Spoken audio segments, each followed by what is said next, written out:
Good afternoon, ladies and gentlemen, and welcome to this SICC webinar, Fraud in Volatile Times.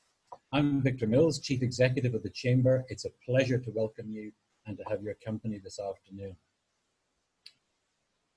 COVID-19 and the economic fallout that it has caused and will cause for quite some time creates the right conditions for the bad guys around the world to take full advantage of. Businesses, individuals, systems are all much more volatile and all the more vulnerable during this horrible pandemic that we're trying to work our way through. And I'm delighted today that we've got three experts from the Deloitte forensic team, the people I like to call the fraud squad. We've got Darren, Jared, and Andre, who will be presenting their findings to you and also suggestions as to how you manage risks in this volatile time we're living through. Now, webinars are great, but of course they do reduce the opportunity for networking. And we as human beings are social animals, and we do like that handshake. We do like to be able to meet people and talk to them face to face. And my team and I have been trying to find a proxy for networking for use during webinars, and we think we found it with Nobi. Now, you've all received at least 2 emails from us encouraging you to download this and give it a go, and I would ask that you do so because this is very much an experiment. We put good money into this for 6-7 months this year, and we want to see if, in fact, our target audience, which is you, ladies and gentlemen, you like it and you want to use it. Because if you don't want to use it and you don't like it, we won't continue to put good money into it. Simple as that. But it does allow you to do a number of things. It does allow you to meet and greet other participants. It allows you to have pre, during, and post interaction with your peers, which can be quite useful, and to give you an added incentive, because life must have incentives. You want the slides that go with today's wonderful webinar, you need to do it through Nobi. How's about that for a tough love message on our Wednesday afternoon? So what's going to happen today, I'm going to hand over very shortly to our experts from Chamber member Deloitte. And at any time during their presentation, feel free to drop your questions, type them into the Q&A function, and you'll find the Q&A function in the toolbar, usually at the bottom of your screen. And then I'll be back after our guest speakers complete their presentation to moderate the Q&A. So I'm looking forward to lots of questions. For now, it's goodbye from me, and it's hello to Darren from Deloitte, who will kick off this afternoon's webinar. Darren, over to you. Thank you. Thank you, Victor, and good afternoon, everyone. Welcome to Fraud in Volatile Times. So, my name is Darren Sarazi. I'm a forensic partner with Deloitte Asia Pacific. I am based here in Singapore. I'm be celebrating 20 years in Singapore this November. And my area of expertise is in forensic technology. Specifically, we help clients when there's a data breach or some form of IP theft. We help identify, collect, process large amounts of unstructured data, such as emails and Word documents and so on. Try and piece it all together so that we can provide you with the correct insights and get you to the answers that you need. With me today, I'm very pleased to have my colleague, Jared Baker. Jared Baker is also based here in Singapore. He leads our forensic investigations across Southeast Asia. So Jared is a chartered accountant, and he's worked on a number of high-profile regulatory matters involving various regulators, such as the United States Department of Justice, in terms of violation of trade sanctions, market misconduct, financial misstatement. And obviously, he has conducted a lot of investigations in and around this region on fraud. Also with me is my fellow partner, Andre Menezes. Andre is our data analytics leader. He's based here in Singapore, and the three of us cover the whole region across Southeast Asia. Andre is a forensic accountant by training and has been a data analytics professional for the last 25 years. His area of expertise is in data analytics and processing, again, large amounts of financial and non-financial data in order to derive insights from that data and help clients respond to regulatory inquiries and to find patterns of misconduct and fraud within your data. So before we move into the bulk of the presentation, we'd like to briefly talk to you about ourselves in terms of Deloitte Forensic. So with Forensic, primarily in Southeast Asia, the main activities are forensic investigations. So as you can see on the slide before you, AML sanctions, fraud, corruption investigations, regulatory investigations, remediation. Now these days, there's an enormous amount of data that is held in electronic format, hence why we have our data analytics practice, which helps analyze all that data, predict the data, visualize it so we can rapidly find insights and patterns and outliers that will help our investigators with their various lines of inquiries.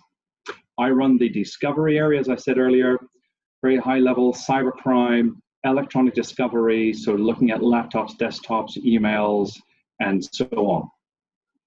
We also many times assist our clients if, for example, pursuant to us issuing our report, we need to appear in a court of law as expert witnesses. We can also assist our clients in that regard. And I personally have appeared half a dozen times as an expert witness in Singapore, in the subordinate courts, as well as the High Court, in addition to the High Court of Penang. Finally, fraud obviously is one of many financial crimes, and our financial crime colleagues focus on AML sanctions, regulatory advisory work, and business intelligence services. So in terms of Deloitte SEA, beg your pardon, Deloitte SEA is a participating member firm of Deloitte APAC. So when we talk about Deloitte, we talk about member firms. And Deloitte SEA came together about 15 years and essentially covers all of ASEAN as well as Guam, just because they are geographically closer to us. So in terms of our ability to support clients in Singapore, we have 5 partners based here. We also have partners based in Thailand and in Indonesia. And as you can see on the slide before you, we've got offices in and around the region, in addition to forensic professionals in those choice locations. At this moment in time, I think I'll be handing over to my colleague, Andre.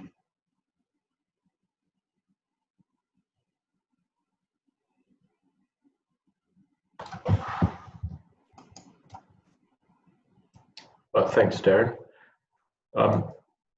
Sorry, I'm just trying to get my screen to go. Thanks, Darren. I think for this, at this stage, we're going to set the scene as to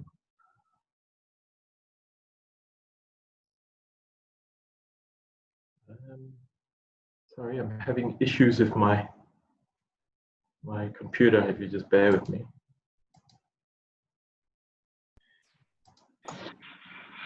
Can you see me? Yeah, just take the slide back one. Yeah, so just for the agenda today, we're going to take you through setting the scene of what's been transpiring in the economy, the fact that it was already slowing down before the pandemic came into being, the expected uptick in fraud that will follow that, and then what we expect from fraud in a downturn, and then we're going to give you some tips about how to respond to the challenge of fraud. And we have an interesting quote down there from J. Edgar Hoover, who was the founder of the FBI, that at any given moment, there is a certain percentage of the population that's up to no good. So we want you to think about that people that you might trust and the like, that, someone's always going to be up to no good. So you have to have your guard about you throughout this time. Thanks, Jared. I'm hoping I'm hoping I can be seen, but my computer's telling me that you can't see me. Thanks, Jared.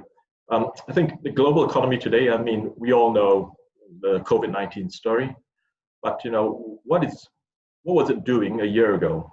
I mean, it's no secret the global economy was showing a sign of slowdown, and with the likes of tensions in China and the US, and another big player, our UK friends, are going through Brexit, and of course the lingering effects of the global financial crisis. In saying that, the white collar crime saw an increase of more than 45% in the previous year, sparked presumably by pressures of corporates to perform, and the financial pressures on individuals, really, with the heavy gearing that they're going through. Well, in the APAC region, we have about 75% of companies even polled had reported that by the effect of they were affected by financial crime of some nature. Now, this was an estimate, and it came up to about $1.5 trillion last year, and that is a big number. And it's just the next slide. Now, $1.5 trillion in 2019. Now, that already a big number. And all things considered, in 2020, COVID-19 really brought us into a different world, if you like. A major disruptor, not to any one industry, but really every business and communities as a whole.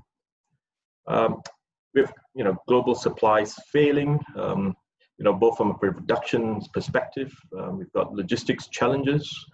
We've got issues that we've seen with shortages of masks, medical equipment, and in fact, hoarding of consumables by individuals.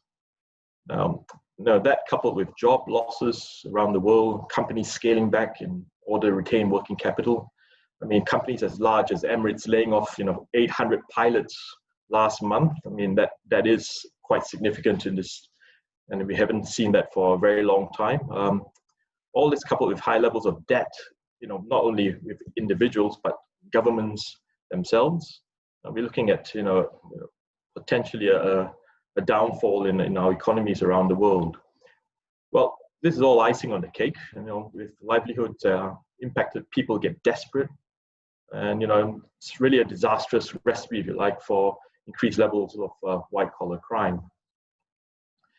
Ines, if you could, please. Now, this is really an illustration of what I've just mentioned. Containment measures leading to closures of businesses and factories, and the consequence, of job losses. And as I mentioned, the supply of goods and services are disrupted, which are coupled with reduction in demand, and demand from things like even as simple as photocopy paper. I mean, with hardly anyone in the offices, no one's printing these days, and the inability to service financial commitments. So with job losses, not only individuals but companies with reduced revenues are being strained in terms of how they can manage their financial commitments. Now, the changes in needs and behaviors are a big thing, but in times like this, fraudsters come out in the wash. With financials becoming a bit more transparent as people look for avenues to recover funds and maintain their cash flow, the inability to hide the crime in their financials as they're being scrutinized, with the likes of WorldCom, which I think Jared will be taking you through in a bit, but also opportunistic behaviors, fraudulent behaviors such as sale of masks, medical equipment that doesn't exist, or even websites that are not even real and purporting to be legitimate businesses. Now, what I might do is hand you to Jared to elaborate on these. Thank you, Andre. So as we set out in this slide here, we're looking at existing fraud surfacing due to the disruptions caused. I mean, as Andre was pointing out, some of the containment measures and the supply, there's limited cash flows coming through business. There's obviously market volatility that's there as well, and various staff reshuffles, the way we work from home, even the perhaps forced layoffs, redundancies and things like that. And then new vulnerabilities emerge from the disruptions caused. We find that people get desperate and they go into survival mode. And there's three components of what we call the fraud triangle become more prevalent, and I'll touch on that shortly. Businesses also lose their focus. Now, one thing we want to say there overall with this is that it's only when the tide goes out do you discover who's been swimming naked. So that's a famous quote from Warren Buffett, and it's something that we're really looking at now in the current environment that there have been some corporate collapses that have happened. There's obviously going to be more as this further unfolds. And that quote really will be a way of explaining what has happened and the like. So on to the next slide, which is about an existing case that sort of got uncovered during the global financial crisis. So the global financial crisis was obviously the last major financial crisis or downturn that the world has suffered. And we do look at it because it was the most recent about what was happening at that time. And one of the famous cases that illustrates that point of Warren Buffett about the tide going out is the Madoff Ponzi scheme. Now, for those that don't know, at a high level, Ponzi schemes are run by a central operator who uses the money from new incoming investors to pay off the promised returns from the scheme to the older investors. So this makes the operation seem profitable and legitimate, even though no actual profit is being made.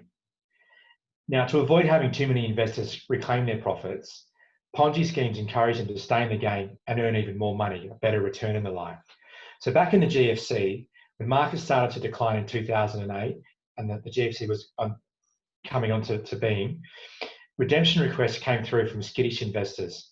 And this all ramped up in the wake of the collapse of the finance institution Bear Stearns in March 2008. Now, this trickle became a flood when we had the infamous collapse of Lehman Brothers, when they were forced into bankruptcy in September that year. And this also coincided with the near collapse of the insurer American International Group. So as the market's decline accelerated, investors tried to withdraw $7 billion of funds from the Madoff Ponzi scheme. Now, Madoff only had so much they could give back to such investors that wanted their money. So the game for him was well and truly up when, due to the liquidity problems that were associated with the global financial crisis, banks had all but stopped lending to anyone. And he knew that he couldn't even begin to ask or borrow further funds to meet the outstanding redemption requests that were piling up day by day on him. So in December 2008, he suggested to his sons that the firm pay out over $170 million in bonuses to the staff 2 months ahead of schedule. And this was from $200 million in assets that the firm still had. He says that his sons were unaware of the firm's pending insolvency. And when they confronted their father, asking how he could pay this money out and not pay back investors, he then owned up to them and said that the scheme, as he put it, was one big lie. And his sons then reported him to the authorities, and the rest is history. So on the next slide, we have what I was referring to earlier, which is the fraud triangle. And there's this was developed by a gentleman by the name of Dr. Cressy, who is a well-known criminologist. And Dr. Cressy was saying that fraud typically occurs where opportunity, pressure, and rationalization converge. And the COVID-19 crisis creates a perfect storm for fraudsters to exploit. If we think about the pressure, or sometimes what we refer to as the motivation, you have distressed employees. You think about employees, the thought of a potential job loss or pay cuts in the gloomy economic landscape might be a source of mental distress for the projected prolonged economic downturn. In certain situations, people may commit fraud to safeguard themselves to weather the perceived impending storm. From a company perspective, there can be pressure on financial results. So businesses, they may fail to meet key targets that were defined for them pre the COVID-19 outbreak. So the individuals that were responsible for meeting those targets may feel the pressure to safeguard their bonuses or avoid presenting unfavorable results that will drive down share prices. If we think about the opportunity, the crisis has caused a lack of supervision and oversight.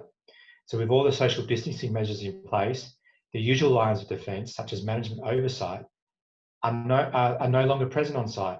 I mean, for us at Deloitte, we're still subject to, business for us is, the norm is to work from home. Unless it's absolutely critical, you must be in the office. And myself and Andre, and I think Darren's only been in once, but we have not been in the office since the circuit breaker started back in April. Controls and processes can be overridden. As organisations quickly adapt to new ways of working, many existing controls and procedures may be compromised or entirely disregarded to try and keep business as usual. And then there's management distraction. There's reactive decisions being made at short notice that may not have been adequately considered from a fraud risk perspective. And moving on to rationalisation, people might feel unfairly penalised. Employees may feel that they are entitled to a better treatment as they had contributed to business successes prior to the sudden disruption caused by the COVID-19 slowdown. But there's also something that we talk about, a prioritisation of self-interest, that during a crisis, the every man for himself mindset might become more salient. And then move on to another theory that was brought up by Dr. Cressy, which is the 10-80-10 rule. And thinking about this, 10% of the population will never commit fraud. This is the type of person that will go out of their way to return items to the correct party. I like to put myself in that category. Then we have the 80% of people that might commit fraud given the right combination of opportunity, pressure, and rationalisation. Thinking about people getting desperate and things like that. So somebody who thought they would never do this, all of a sudden is desperate and they have to commit the fraud. And then you have these 10% of the population that are always active in systems and trying to find a way to commit fraud. So on to the next slide, we look at what lies ahead. Now, the Association of Certified Fraud Examiners published a survey in May 2020, just as the pandemic and everything was coming into being. And what's interesting here is that 68% of the respondents said the overall level of fraud had increased in the wake of COVID-19. More importantly, 93% of respondents said they anticipate an increase in fraud in the next year, and more than half predicted a significant increase. So surveys conducted in May, this is up to the year of May 2021, and as we know, things are still coming along. And looking forward, anti-fraud professionals expect an even greater shift in the overall fraud level. And when we look at projecting what's ahead, both logic and experience, in line with what this survey tells us, that the threat of fraud will be heightened in the present economy. But I do want to point out it's nearly impossible to gauge the true amount of fraud occurring at any given time, because the vast majority of fraudsters take action to conceal their misdeeds. So consequently, some frauds may never be caught. Other schemes may be perpetrated for years before they are uncovered. We'll give you some tips later on as to how you can try and get on top of those before to uncover them early. But even among those that are detected, a large number of cases will never be reported, allowing them to remain hidden from the public eye. So, as many individuals and companies will continue to face financial hardship for some time to come, and I think the worst of this from a business perspective is yet to be fully realised. These hardships mean that all the elements of the fraud triangle that I mentioned will converge, and more of that 80% of the people will become prevalent. I also want to note that companies that are trimming costs and struggling to stay afloat are those that most likely need a strong system of anti-fraud controls, which we'll talk about later. You think about employees who remain after a round of layoffs, often experience decreased morale, which, when combined with the added job responsibilities of their former colleagues, fewer formal controls because of what's happening, and an increased pressure to perform, it can contribute to that perfect storm for fraud. So on the next slide, we talk about the occupational fraud that we expect during the crisis. We have misappropriation of assets and purchases and payables. So linking back to the fraud triangle on the motivation or the pressure, distressed employees needing access to money. This is the way they'll likely try to do things. Diversion of business revenue, or payments to fictitious entities or employee-related parties, and conflicts of interest. And it's something that we already investigate a lot of in Southeast Asia, and we're going to see a lot more. We think about bribery and corruption. There's urgent pressure to secure new contracts. So on the supply side of bribery or offering to bribe, there's a drop-off in revenue. Projects are being delayed or cancelled. People are getting desperate to obtain new work, and they'll want to maybe make those grease payments or the like to secure those contracts. But on the demand side, think about employees negotiating new contracts with existing suppliers that are trying to survive the crisis. So all this disruption and the limited products and things that we saw a couple of months ago when we were in the lockdown and all that, staff in your business could be demanding kickbacks from the people that are desperate to procure your goods and the like. You need to be on top of that to make sure your employees are acting ethically and responsibly. And then the accounting related ones, and the ones that excite me the most, being a forensic accountant, the over recognition and the false accounting. They're going to be discussed in some further case studies I will present, but it all comes down to maintaining that sense of profitability. And then we have theft of confidential data. It's something Darren and his team deal a lot with. You know, people being made redundant, there's a lack of visibility. What are people taking with them? You know, the secret herbs and spices, so to speak, the client list, the product specifications and details, etc. So one case on the next slide that Andre briefly mentioned was WorldCom, and it's a classic case of accounting deception. Now I take this one back to not the global financial crisis, but the crisis that preceded that, and it was around when the tech bubble burst. So in June 2002, WorldCom admitted to nearly $3.9 billion in accounting misstatements, and on July 2002, it filed for bankruptcy. I'm taking you back so far to this case because it's a classic example of things that can go wrong, and there's many lessons that we've learned from this case that still apply to today. So the fraud was subsequently estimated to be $11 billion, and it began modestly during the mid-1999, and it continued at an accelerated pace through May 2002. So it's back to those new vulnerabilities emerging in volatile times that I mentioned. And in this case, it was due to the collapse of the technology boom. So WorldCom's accounting obscured the fact that its basic business wasn't generating the healthy profits that investors were expecting. WorldCom wanted to and was able to show a plumper bottom line to better suit Wall Street's expectations until it all came crashing down. Now, ironically, it was a new CEO of the company who asked the VP of Internal Audit to review the books of the company in light of another big scandal that happened back at this time with Enron collapsing. And there were three key elements. One is they were capitalizing expenses. So that was not booking expenses immediately, pushing them into the future.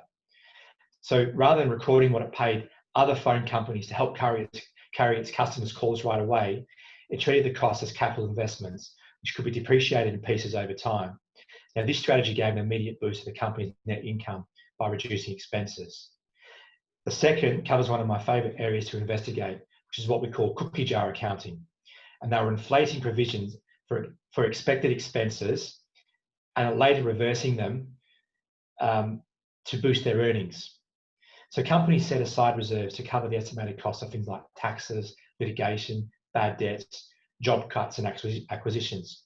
Now, once these costs are incurred, the excess or the fat that's been left in that account or left in the reserve can be reversed to boost earnings. And it can be a timing issue when someone either over accrues and they leave that fat there and then they release it when they need it for, like we call, a rainy day, or they dip into the cookie jar.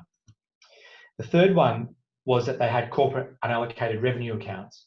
So these were management controlled and posted after quarter close in large round dollar amounts, which just beggars belief.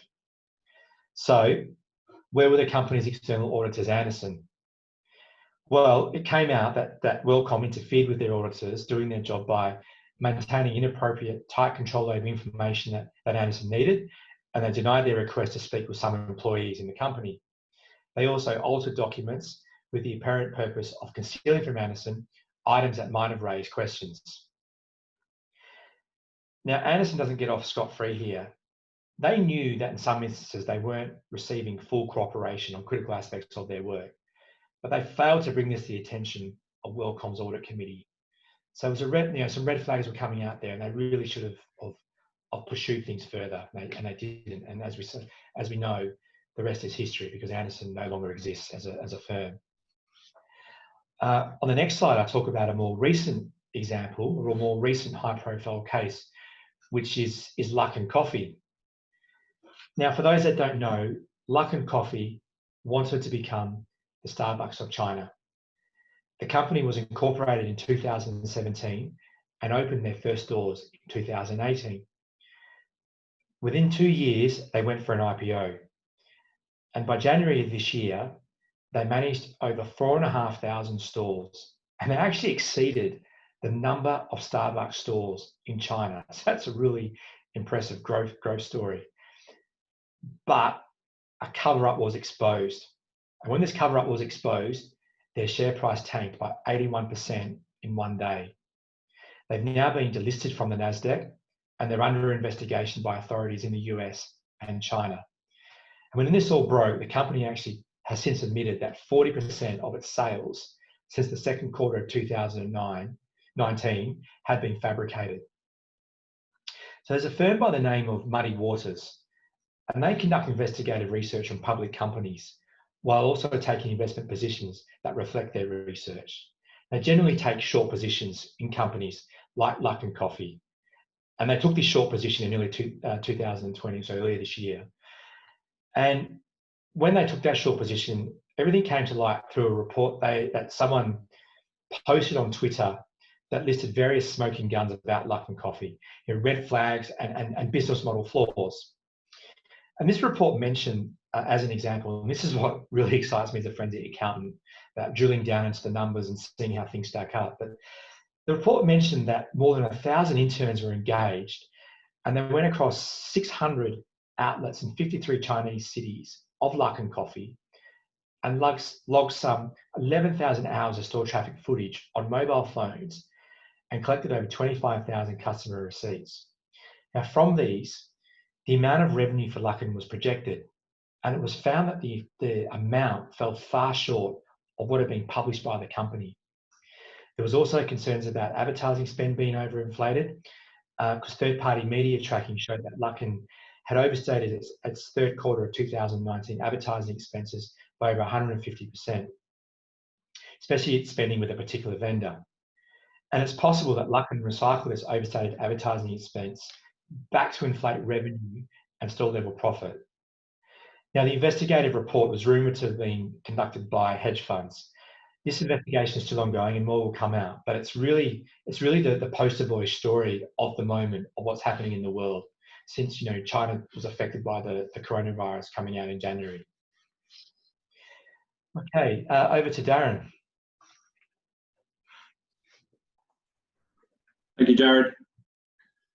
So both Jared and Andre have touched upon some of the scams and schemes that we see across the board, but specifically, let's take a moment to look at the hotspots of fraud in the wake of COVID-19. So inevitably, healthcare fraud is on the rise.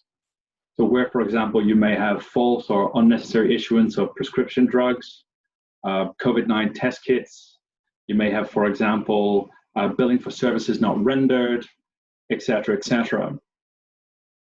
There's also insider trading, where, as we all saw when COVID-19 broke, a number of stock markets around the world plummeted sometime in March. Working remotely increases the risk of leaking information, where individuals are using information that they are privileged to, that is non-public information, and maybe mitigating their losses or potentially making a profit.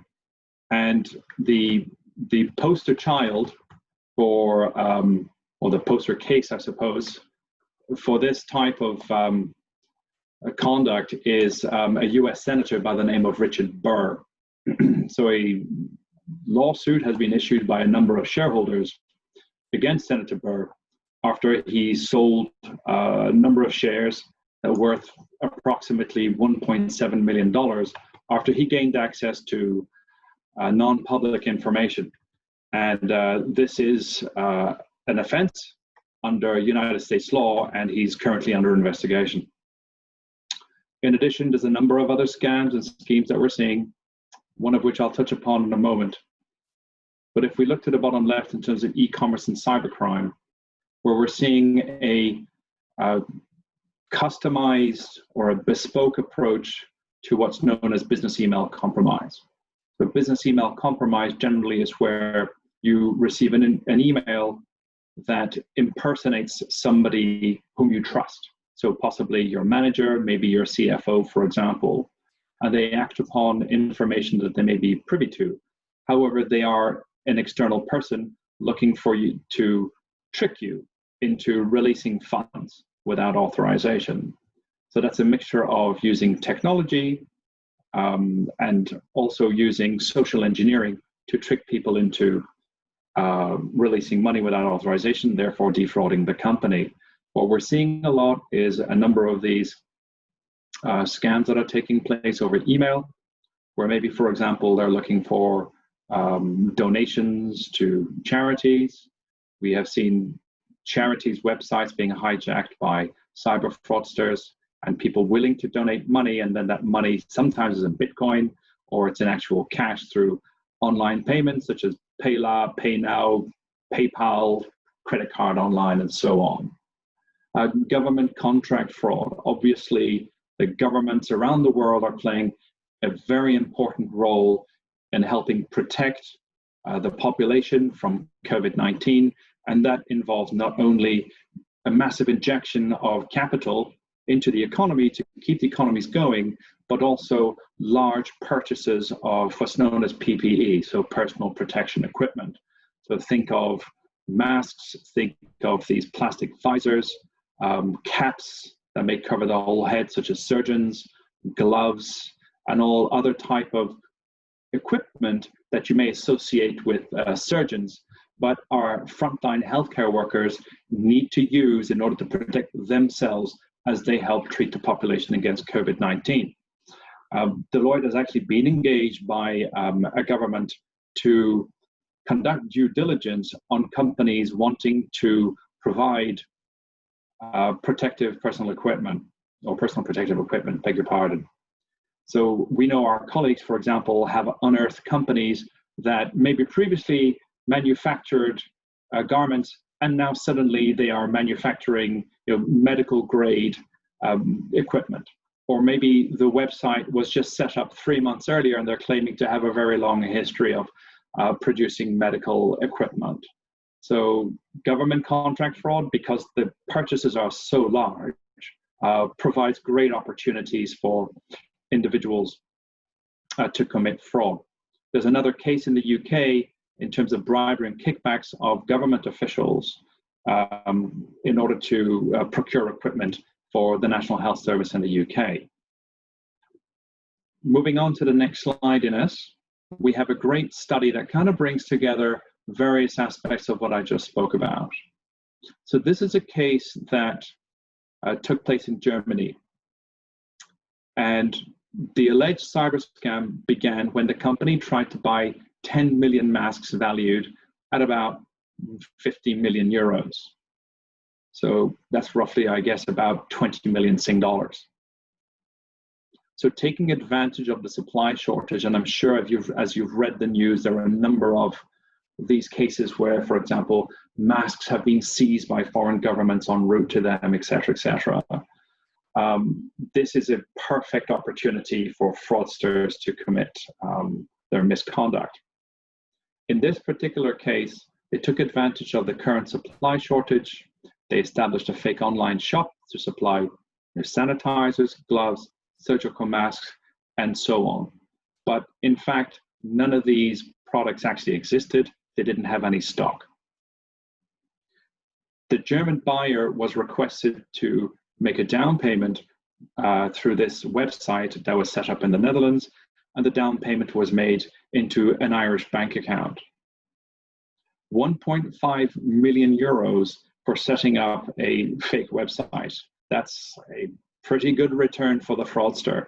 And this is just one of numerous examples that we can see. So the real learning point here to take on board is trust but verify. Yes, there is a need, but this doesn't mean that you should just go ahead, remit money without the basic due diligence of who are we dealing with, what's their track record, what is it we need, can we actually engage somebody to go and visit them to verify that they actually exist, do they even have a manufacturing plant. Moving on to the next slide, please, bigger part of the next slide, please. So Jared earlier mentioned the ACFE, which is the Association of Certified Fraud Examiners. This report that they published in the wake of COVID-19 is a result of a survey. Essentially, it's a benchmarking report. And they're seeing the various types of challenges that their members' organizations are facing during COVID-19, and how the current environment that we operate in is giving opportunities, to individuals, whether they are internal or external, to commit fraud. So the types of challenges that they're facing, top is the inability to travel. So these individuals who normally conduct investigations are unable to commit, to travel. And typically, we want to go and visit certain places, interview people. This is some of the activity that Jared's team would conduct. And because they are stuck at home, maybe in Singapore, they're based and they're covering all of the region across SEA, they're unable to do that, which therefore gives an opportunity for individuals to commit fraud. There's a distinct lack of supervision because people aren't in the office, out of sight, out of mind, which to some people who may be under certain financial pressure may make the wrong choice and be part of that 80% of individuals that Jared mentioned earlier. Inevitably, during this difficult period, for some companies, compliance investigations has unfortunately taken a back seat.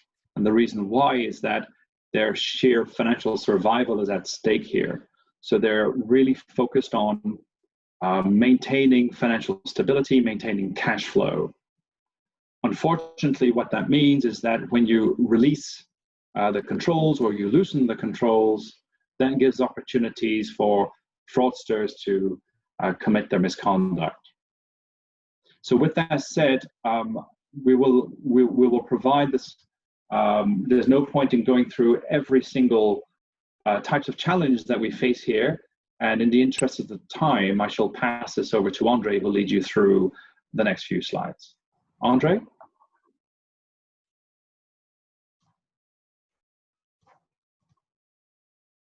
Thanks, Darren. Let's try to get my video again. Okay, sorry, I think I'm on now. So how can we reduce fraud risk? Now this diagram here depicts a high-level overview, if you like, of the components of a fraud risk management program. Now, an effective fraud risk management program will enable the organizations to consider controls that first prevent the fraud, detect the fraud as soon as it happens, and to effectively respond to it. Now, fraud risk management is not a one-time exercise, as you all know, but a continuous process. And just now, as businesses and environment changes, these risks are changing with them. So it's probably an opportune time to revisit your risk management program. Now, the prevention side, just on this first bubble on the left, setting the right tone at the top is essential. I mean, it's no point saying one thing and doing another.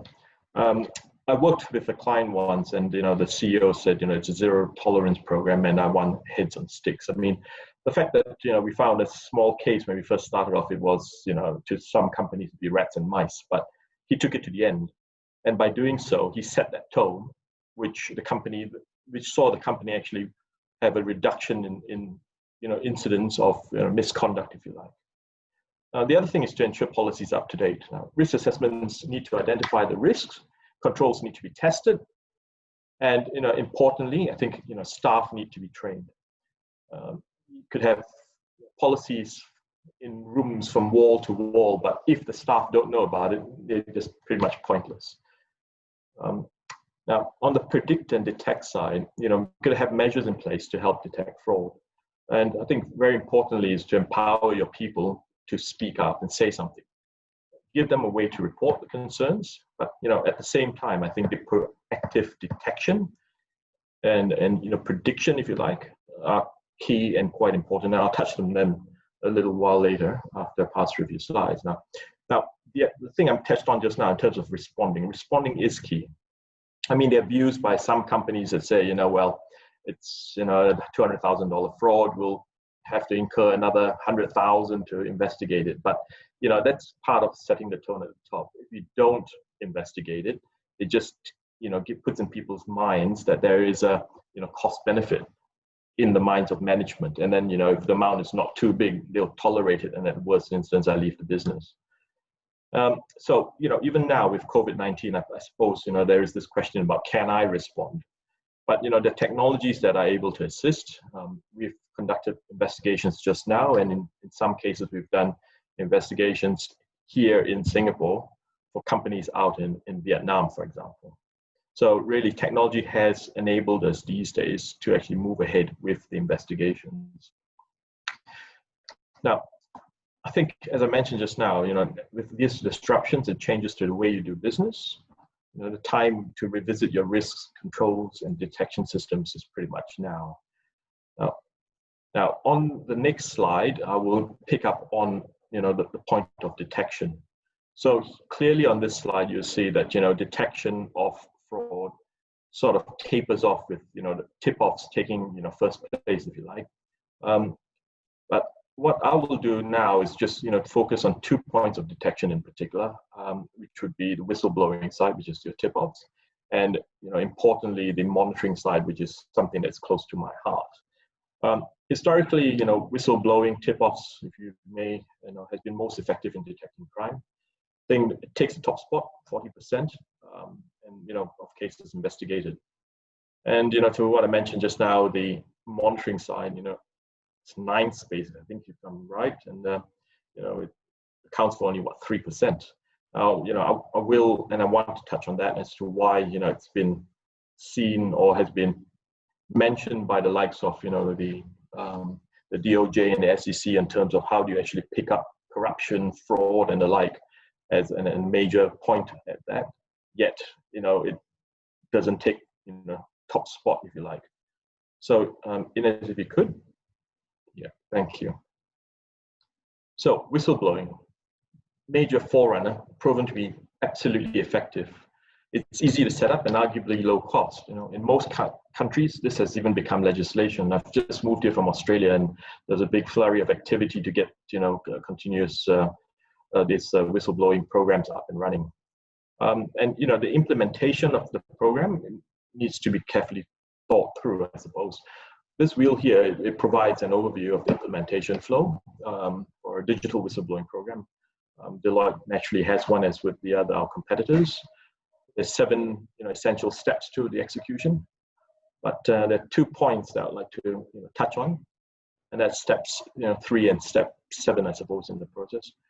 And in particular, there is work that needs to be done around these assets, policies and procedures.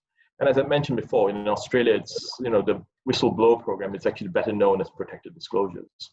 I think what is quite important and a factor that's sort of been overlooked is that the whistleblower program, in its essence of it, suggests that it's one-sided. One party comes in and blows the whistle at someone else. But the reality of it is whistleblower programs sometimes fail the moment they start. And what I mean by that is that there are people who take advantage of it, if you like. So in Australia, they went down the path of calling it protected disclosures because in the event there is a complaint or a report, both parties need to be protected. And that's a key factor that's often overlooked, because if you don't, then the other parties, I suppose, career or reputation can be compromised in the event that the disclosure was in fact not sustained. Now, the monitoring here is an important point too. A lot of whistleblower programs talk about these are the cases that are reported, and companies and the corporates go on their merry way and do their investigations. But what do these instances actually mean? So it sort of lends itself to the analytical component to it, which is are there particular trends in your business in terms of these complaints that come through? So, for example, if you're getting a lot of complaints in the procurement space from your suppliers saying that I was not awarded this particular case because there's something going on with that particular supplier, or that your procurement area is taking on kickbacks or the like, and if that becomes prevalent, then I suppose that's an indicator that needs to be looked into. Now, Ines, if you could please. So, just leaving that aside and talking on the monitoring side, which is really something that's close to my heart. COVID-19 comes changes to how business operate, as I mentioned. These changes, challenge, I suppose, the long-established controls and monitoring functions, and in particular, physical controls such as supervision and being in the office where people are around you, that sort of has disappeared. And with that, it sort of creates opportunity. But that coupled with the headcount reduction that I mentioned earlier, so you've got 5 people where you've got proper segregation of duties. Now coming together with 2 people, having to sort of try and segregate the workload, and that in itself changes the environment and puts challenges on controls. Now, this is where the monitoring side can assist in detecting fraud. Now, as we all know, fraud is rarely a case of an external party committing fraud in your organization, but it's more individuals within your organizations finding that opportunity. So, Ines, if I could, or if you could. So here in slide 23, but you may say then, well, you're saying that analytics is important, the DOJ says it's important, the SEC says it's important, but it only accounts for 3%. Now, that's true. It sort of accounts for a small number, but that small number, we don't know how effective it is for these companies that have properly implemented it. So in my experience, there are two key factors that have sort of contributed, if you like, to these numbers being low. Now, one is the lack of supervision. Now, let it be said, I've been doing analytics since 1998, and the way we do things, the complexity of things has changed. It was very much rule-based before, but now we're moving to the world of machine learning and artificial intelligence. So if I was to take you back to those days, if you look at duplicate payments, matching of names, round dollars, that sort of thing is, in my mind, rules-based, very simplistic in today's world, and people can circumvent that. The other thing is lack of investment. You'd be surprised to know that large organizations have invested very little, in fact, in the detection space. And for example, I'll give you an example. For example, a duplicate payment. Yes, it's a potential leakage, but not necessarily a fraud. As it's often said, a swallow doesn't make a spring, right? So a series of duplicate payments, let's just say, associated with maybe a particular user, on the other hand, that may be an indication of there's some particular fraud taking place. Well, another example would be, if there's an increase in the purchase of widgets, and production, let's just say, in this day and age has dropped, but widgets are still purchased at the same rate, but now from a different vendor at a higher rate price. Now, then you're looking at, well, that is, sounding like a red flag. So these, learning capabilities, if you like, of machines to actually start to work up through and look for these peculiarities of known incidents and create, beacons, so that any transaction that looks similar or peculiar in the same nature start to gravitate, if you like, to this beacon, enabling us to then work through them and start, resolving these and working through the detection. But, as with all machine learning, I think one thing, it's clear. I mean, in all learning, in fact, the teacher actually plays a very important role in it. So and no disrespect to, graduates who come out from university and say, yeah, we do data analytics. But the reality is you can't have a graduate teach people of similar background. You need to have people with, a lot more experience, like teachers do, in training these machine learning capabilities of computers. So with that, I might just leave you there, and I'll be happy to answer questions later. But Darren will now take you through how we could respond. Thanks, Andre. So how do we actually respond to a situation where you might need us to help you conduct an investigation under COVID-19 scenarios? Well, as you can see, you can follow the news. Some countries are slowly moving into loosening the restrictions. So started in Southeast Asia, Malaysia just north of us, allowed individuals to move around, as opposed to when they first imposed their MCO, if I'm not called. Same here in Singapore. We're now in phase 2, the circuit breaker. So we are able to go and visit clients, go and conduct interviews, to go and collect data remotely. In fact, even during phase 1 of the circuit breaker, the government set up a process through which we could apply for permission to go and attend client sites, to go and collect computers related to investigations. Having said that, the ability to conduct an interview, conduct an investigation remotely is very important across Southeast Asia. Many of our clients, many of yourselves probably work for companies that have their regional headquarters in Singapore to cover all of Asia Pacific, if not all of SEA. However, you may have problems just like Andre said earlier, you may have an issue in Vietnam, you may have an issue in Indonesia. So we start off with a work plan. You have to have a plan in place and you have to think about all the logistics. So for example, if we are allowed to fly into the country or not, if we are allowed in, are we going to be, is the investigations team going to be put on stay-at-home notice for 2 weeks, therefore delaying the investigation? Can we, for example, from a e-discovery forensic technology perspective, can we remote collect data? Now, yes, it's possible, but obviously we'd much prefer to attend on site and take what's called a full disk image. So we remove the hard drive from the computer, make a full disk image, we get everything. However, we also have the capability to, for example, remote into a client network and maybe just capture the email and the office productivity documents and so on. Here at Deloitte, we have processing capabilities and what's called a review platform with advanced analytics and machine learning for communication and unstructured data in Singapore. We have, based on client needs, put that on premise within a couple of countries across SEA. So though remote investigations aren't new to us, they are certainly going to be more of the norm moving forward, because COVID-19, as we all realize now, is going to have a long tail.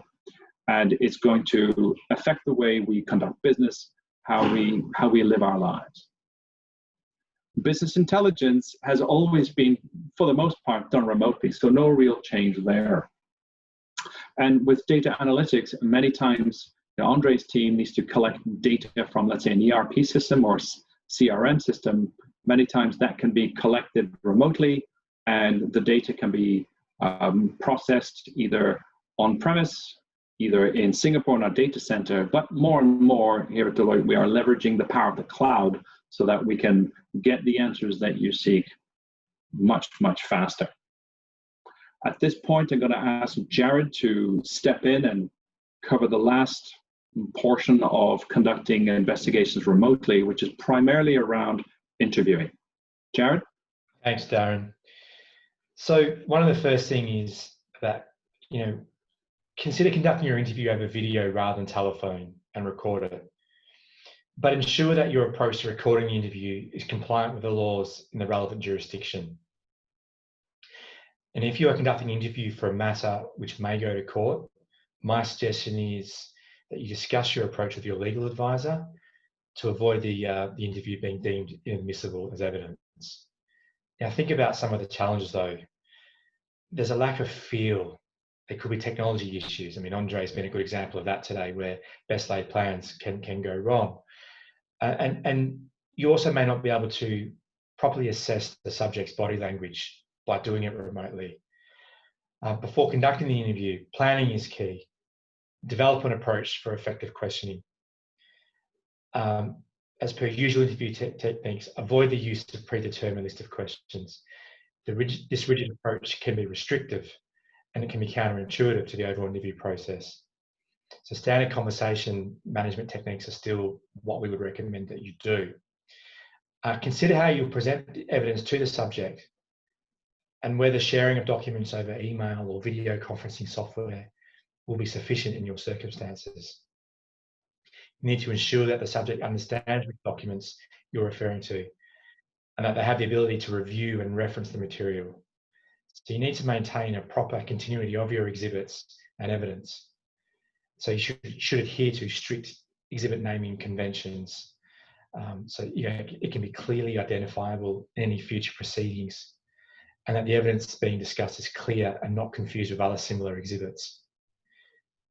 Ensure that you are satisfied that the interview has been conducted in an appropriate setting and that you know who else is present. You can establish the identity of the subject at the beginning of the interview. They could share identification, such as a driver's license or a passport, while on video. And make sure you record the consent of the subject to participate in a video interview and address any concerns they have on the recording. So most investigations will also involve interviewing witnesses. So you need to consider as well that the witness may not be able to sign their statement. So you should talk with your legal advisor as to whether unsigned statements may form part of the investigation material. So coming to the end of the overall webinar and bringing it all together, we have a list of questions here which sum everything up. Have you considered vulnerabilities in your internal controls due to remote working and disruption in your workplace? As Andre was talking about, with tips being the #1 way of detecting fraud, do you have an effective whistleblower mechanism in place? Andre's other thing that's close to his heart, are you conducting proactive analytics? Are you using this as a way of the disruption and having to work remotely, using analytics to your advantage now rather than traditional ways of detecting fraud? Then, as Darren was talking about, what is your remote investigation response plan? Another thing that's very dear to Darren, are you conducting training on cyber risks for employees to be aware of? Back to that ACFE survey that I was talking about and Darren was talking about, they also spoke about some of the key risks that people see, and cyber was #1 on the list. And then another thing about what Darren covers off, how are you mitigating the theft of intellectual property risks, considering possible layoffs and redundancies that your business may face? So that brings us to the end of today's webinar. We now have time for various questions, so we'll open it up to the floor. Thank you very much indeed, Darren, Jared, and Andre. There aren't any questions in the Q&A box yet, but I live in hope. Meanwhile, I've got a couple I'd like to ask. For a small business, you take the chamber, for example, right? We're 20 people, so we're an SME. What should we be looking for in terms of, managing data, because everybody is now working from home? What are the sort of main checklists or checkpoints that I and my IT manager should be thinking about? I think that's one for Mr. Sarasi. Thank you, Jared. That's a great question, Victor. Thanks for asking it. So really, you need to be thinking of data as being the new gold. It's incredibly valuable to outsiders. So many of the cases that we have done involve IP theft. So that could be from an internal individual or could be from an external individual. The best way to mitigate this is to, and this is harking back to my information security days, you need to think of patching your systems. That's very important, right? In terms of security, it's really all about reducing the chances that fraudsters may have, or external bad actors, whatever it is they want to do, reducing the opportunity. Essentially, though, if somebody wants to break into SICC and they're a determined and skilled bad actor, they will do that, Victor. So it's really what you want to be doing is thinking about patching all your systems, and this applies to your personal devices at home as well. You want to be making sure you've got some form of antivirus or even threat detection monitoring, so a more modern antivirus software on what's called your endpoints. That's two. You want to ensure you've got a solid firewall that's configured properly, that basically starts off with no, and then you slowly open up the ports. What we've seen many times is unpatched systems, the firewall rules are just start off with everything open and then they start closing. That's the wrong way to go about it.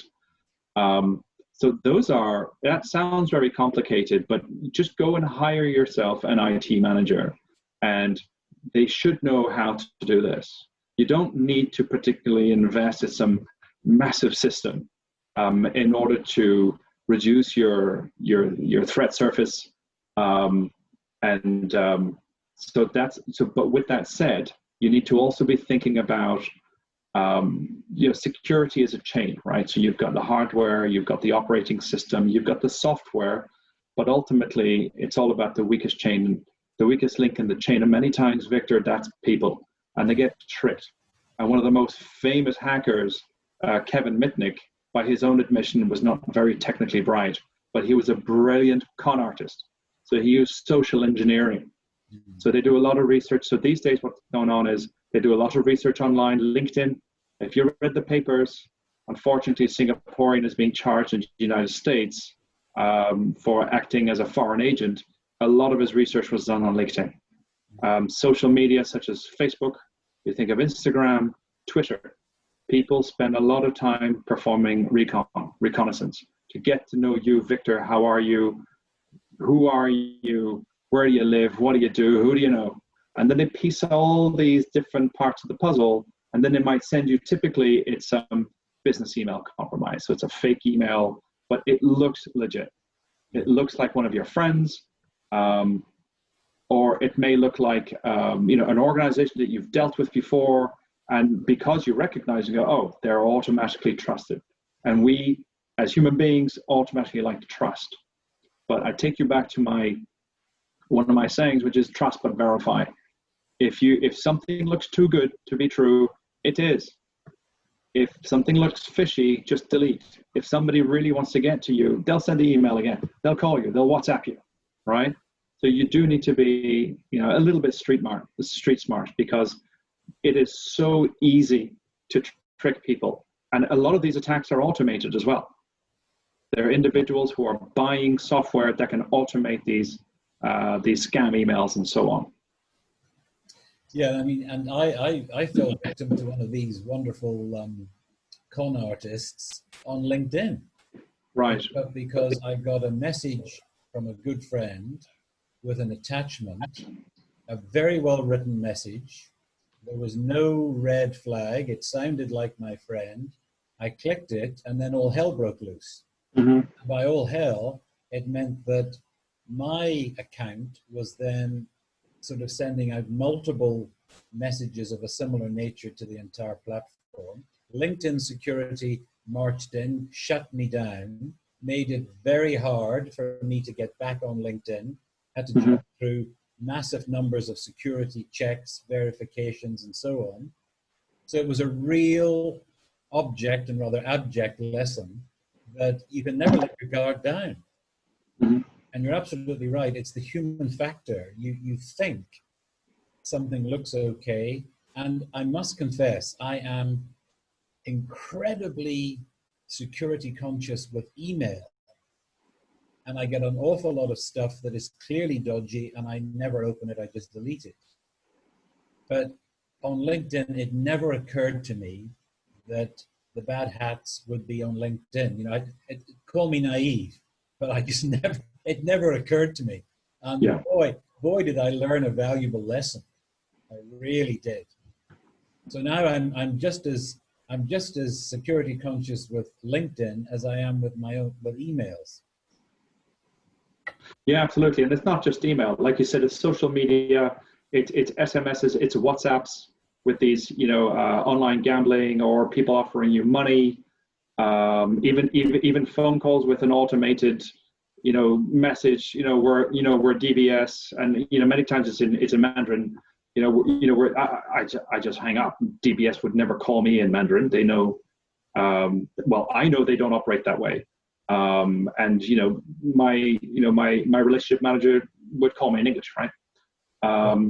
So yeah, you do need to be careful. Now we have another question, Victor, which I'm told I need to answer. Thanks, Jared. Hopefully we get one for you and for Andre before we run out of time. So with regard to data, since there are unstructured data sources we can use for investigating fraud, how do you comply with regulations on data privacy and data policies across different countries? Outstanding question. Unfortunately, we don't have an enormous amount of time, but depending on the jurisdiction that you're in, and depending on the type of investigation you're conducting and the type of client, different types of legislation will apply. So though I read law for 5 years, I'm not going to provide a legal opinion here. It's best to go and get a legal opinion. And I know many, many lawyers whom I can refer you to, as do Jared and Andre. But with that said, typically you've got, if you're in the financial sector, you're regulated by MAS. If you're a bank, that's, Banking Security Act will apply. If you're concerned about data privacy here in Singapore, we've got the PDPA, the Personal Data Protection Act, which is governed by the PDPC. Now, I've done work in this area before, and typically if the data contains what's known as PII, so personally identifiable information, and as long as it is being exported to a jurisdiction that has commensurate protections, then you're absolutely fine. So say, for example, you are exporting data from Singapore to Malaysia. Malaysia's PDPA actually predates Singapore's.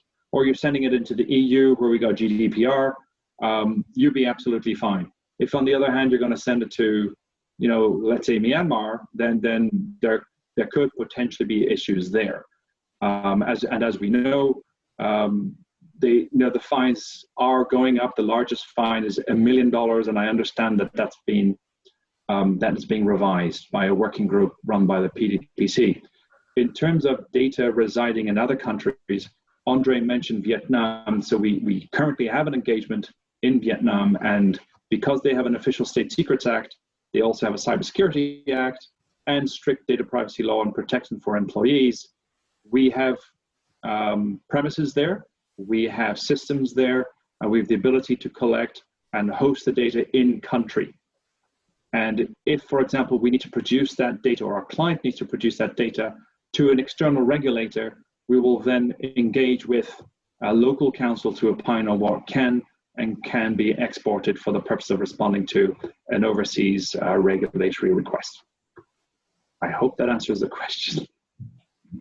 I think it's a very full answer, and we have sadly run out of time. So I want to thank Darren, Jared, and Andre from the Deloitte Forensic team for sharing your expertise and your insights with us. The key message for all of us, me included, is trust but verify. So on that note, I want to also thank our audience. Thank you very much for your company. If there's anything we in the Chamber can do for you in terms of coverage, content, topics you want covered, or any other question you've got, drop us an email to heretohelp@sicc.com.sg. So from all of us at SICC, thanks for your company, and we look forward to seeing you again soon. Thank you very much. Goodbye.